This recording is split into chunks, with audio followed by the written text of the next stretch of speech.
Alright, so let's dig into Matthew 4. One of those verses you've probably heard 100 times, but have you ever really thought about what it means?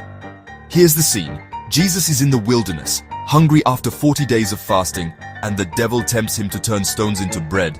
But Jesus answers, "It is written, man shall not live by bread alone, but by every word that comes from the mouth of God."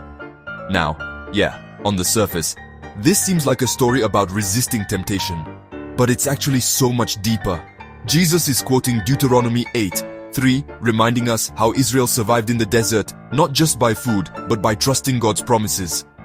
The real point? Our physical needs, like food, are important, but they're not everything. What truly gives life is God's word.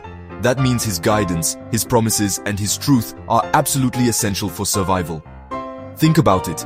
Jesus could have used His power for His own comfort, but He chose to depend on God's timing and provision instead. He's modeling for us a life that's anchored in trust, not just in what we can see or touch, but in what God says. So when you're facing temptations or feeling spiritually empty, remember, don't settle for just bread. Go for what really sustains: God's word, His promises, His presence. That's what Matthew 4:4 really means. It's a call to depend on God, not just for stuff, but for life itself.